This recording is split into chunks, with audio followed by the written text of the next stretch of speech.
If you add all this up from 8 years ago, here's the thing. It's kind of crazy. I could kind of see some Republicans voting for him. Is this indicative of a guy who's always been consistent? And something else, let's say for a second that premise, let's say had some truth to it, right? That he, but doesn't that mean that you have someone who was a professional couch server who was never gainfully employed for his entire life, and if he didn't change any opinions by the time he's 98, doesn't that just mean that you haven't learned anything? You can't really have it both ways.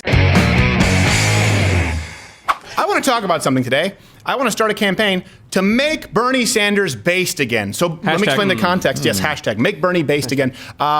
Question of the day. Bernie is often portrayed as being sort of a strong candidate because of his consistency. We've heard that a lot. He's been very consistent. Supposedly. He hasn't flip-flopped. He's been about the same thing his whole life. But is he, though? Is he? I mean, is he really consistent? Tell me, on which issues do you think Bernie Sanders is most consistent? And what do you really like about him most or dislike? If you're a Republican or Democrat, I'm genuinely curious, but I just have to pull at this thread a little bit that he's been very consistent. We'll go through the flips and the flops, and I was going to make a hair joke, but it's so bad. I don't want to start this off with horrible hair jokes. You're going to see the clips. You'll see the hair. No, the liver spots have been the same, though. Yes, they have. That's because it's just crippling melanoma. Oh. It's okay. I can make that joke because my dad had melanoma. That's how I have a melanoma pass. How it works. So, yeah, it's very complicated. Praised as consistent. I think you might be surprised at some of the positions that Bernie Sanders has held. So let's start with this Vox interview from 5 years ago, which is as unnerving as it is confusing because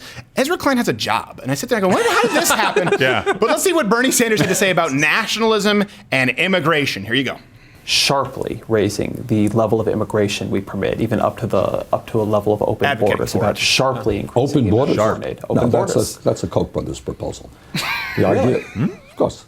I mean, that's a right-wing proposal, which says even Ezra's like, what?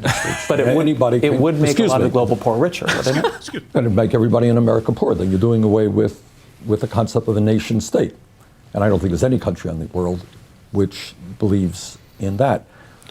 I mean, if you had a DeLorean and you could fast forward to you 5 years from then, and you were a representative of the country, I guess that would count. But otherwise, I see your point. It's just everyone who's trying to get here doesn't believe in borders. Right. Those are those people. Yeah. No, I think really it's people that wanted to get people here so that they will vote for them don't believe in borders. Well, you know what they say? It starts to go layers deep. Birds of a feather create an entirely new violent felon voting base. Yes. Wow. That old. Who knew? That old adage. It doesn't fit on a bumper sticker as much as you from think the sea. So for a second here, let's look at this. Why this is important. The context is Bernie's opposition again to immigration is partly based on nationalist ideas. What? So let's ignore his socialist solutions for a second. He's a self-avowed socialist. Right. He is correct. He's not wrong there. If you embrace this idea of open borders, you really are rejecting the idea of a nation state. Let's just say a nation, a country altogether. Yeah. And again, we are looking at a guy who is openly a socialist. So you combine it, you look at he's a socialist, and then this rhetoric is effectively those of a nationalist. So really, he's kind of, if you look, he's a nationalist socialist, which rings a bell. I don't know. That's it. And I think the comparison is usually lazy, but if the mustache fits. Yes. In this case, which is so funny to me because we've seen so many comparisons to Donald Trump, right, and Nazis or Republicans and Nazis. Here's the thing. I hate Nazis. Yes. Can't stand. Bad guys. Dislike Nazis. Which is precisely why I support President Trump. Let me explain.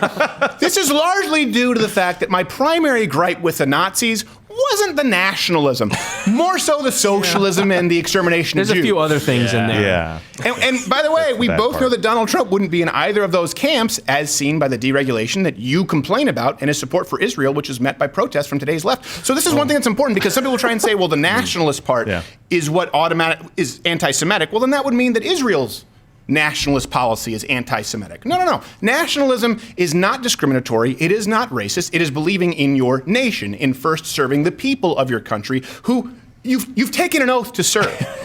So when you say Donald Trump's a Nazi because he's nationalist, well, we know that nationalism doesn't have to include anti-Semitism because you're accusing Donald Trump of being a nationalist as well as being too pro-Jew.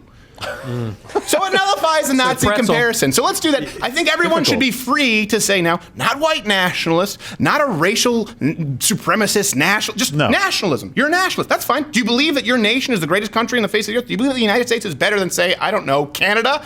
You're a nationalist. You and Bernie Sanders are both nationalists. You're just not the socialist part. Again, my major gripe with the Nazis. Exactly. The socialism, the killing of the Jews, they went the wrong direction. Yeah, His point is you can't flood the country with unskilled workers because you will bring down wages for middle-class Americans. Because middle-class Americans are doing so well now, they've decided to migrate from discussing the economy to Black Lives Matter and pussy hats, I guess. Nice. There's the flip. Here's the flop. More recently, Senator Sanders has explicitly embraced the globalist model. When we talk about foreign policy, it is clear that there are some who believe that the United States would be best served by withdrawing from the global community. I disagree. As the wealthiest and most powerful nation on earth, we have got to help lead the struggle to defend and expand a rules-based international order in which law, not might, makes right. Ring, ring. Hello, Ezra Klein. I was full of And hold on, it's not like we pulled a 1980s video of him. This was five years ago. Not long running ago. for president. Yeah. And I do love this. The sash. It's like they couldn't put it on his shoulder. He's like, because he has no shoulder. He's like the Tootsie Roll owl, where it just goes straight from his head. And I'm like, He's like the hawk neck challenge, right? Like his head stays and his whole shoulders are rolling. What? Don't know nothing about this. Okay. Let's go back. I think we have another clip just again to drive home the context here. Bernie Sanders was very clear that his reason for opposing the idea of open borders was immigration's net effect on American wages. If you believe in a nation state, or in a country called the United States, or UK, or Denmark, or any other country, you have an obligation. I love how he always looks like he's performing a magic trick. He does. If you look closely, What right-wing people in They this won't country know would love is an open border. that I'm palming it. Bringing all kinds of people work for $2 or $3 an hour. That would be great for them. I don't believe in that. I think we have to raise wages in this country. I think we have to do everything that we can to create the millions of jobs. You know what youth unemployment in the United States of America today? If you're white, a white kid, high school graduate, 33%, a Hispanic, 36%, African American, 51%. You think we should open the borders and bring in a lot of low-wage workers? Or do you think maybe we should try to get jobs for those kids? So I think from a moral responsibility, we've got to work with the rest of the industrialized world to address the problems of international poverty. But you don't do that by making people in this country even poorer. I mean, if that video clip just existed on an island and I knew nothing else about Bernie at all, I'd kind of pull the lever. Right? Plus, he's a pretty good magician. He's like, nothing up my sleeves. I have a thumb tip. Look at that. Comes off and I shove the handkerchief. It's a trick. It's not real magic. Oh my gosh. Silver dollar. Keep it for later. It's like Bernie kicked his own ass in this And clip. this is, by the way, it's been consistent. He's been talking about this since the 70s, right? Complaining about immigrant workers driving down wages in Vermont. And obviously, he sees the solution differently, but essentially, he is right when it comes to the problem. Bringing huge amounts of unskilled workers into the economy, generally speaking, and we can get into some microeconomics, it drives down wages of the American workers. It's simple supply and demand. Now, that was a flip. Here's the flop. Sanders has said now, on day one of his presidency, and we contrast this with, I'm so glad we have these clips side by side, he would do away with any immigration detention centers and make a path to citizenship for every single last illegal immigrant in the United States. Day one, executive order, restore the legal status of 1.8 million young people in the DACA program.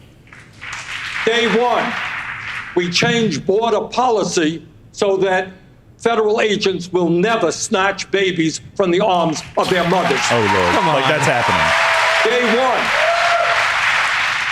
Day one, we introduce. I understand that it's day one, Bernie.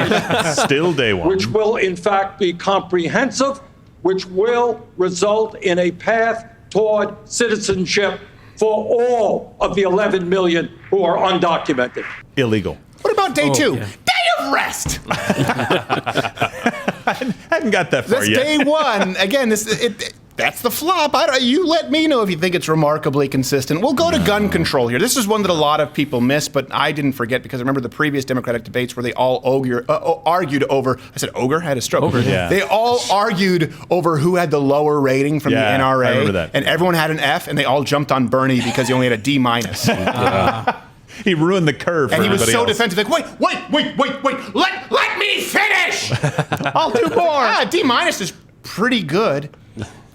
Almost got it. You're such a perfectionist with your Fs, Bernie, and doing everything on day one.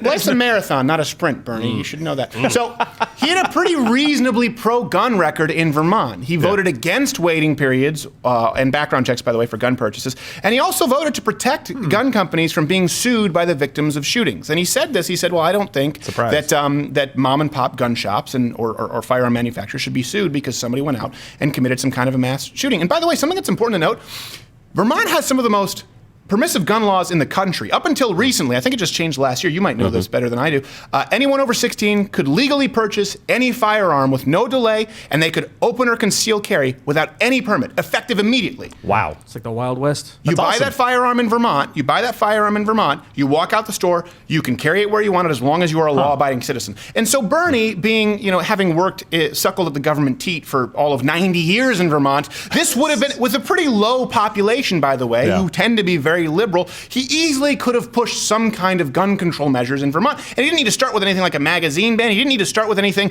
radical. Just could have been, hey, like most states, even the conservative ones, will need some kind of a concealed carry permit process. Right. But he didn't. He never did. He was very pro-gun as he led there legislatively in Vermont. Here's the flop. Let's compare that to the platform he's running on right now. We need to take on the NRA, expand background checks, end the gun show loophole, and ban the sale and distribution of assault weapons. We don't have them. Bernie.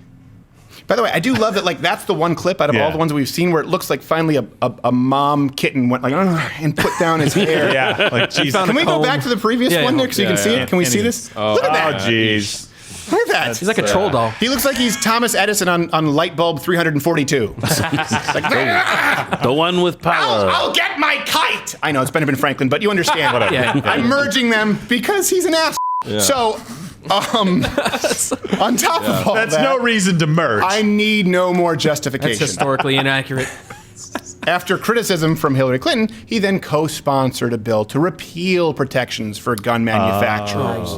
Yeah. Right. So in other words, he's really looking for that F. He was for it before he was against it. He really wants the F, though. Yeah. The same idea that he previously had. I'm trying to go back and forth. It's like the inception of flip-flops. Yeah. He was against the idea of being able to sue gun, and then he supported a bill he was for. The point is, not consistent. If you add all this up from 8 years ago, here's the thing. It's kind of crazy. I could kind of see some Republicans voting for him at that point. But again, my question to you is this indicative of a guy who's always been consistent? And something else, let's say for a second that premise, let's say had some truth to it, right? That he was, but doesn't that mean that you have someone who was a professional couch server who was never gainfully employed for his entire life, and if he didn't change any opinions by the time he's 98, doesn't that just mean that you haven't learned anything? You can't really have it both ways. Is consistency a good thing, or is the ability to change your mind and adapt a good thing? But it's a trick question because he does neither of it.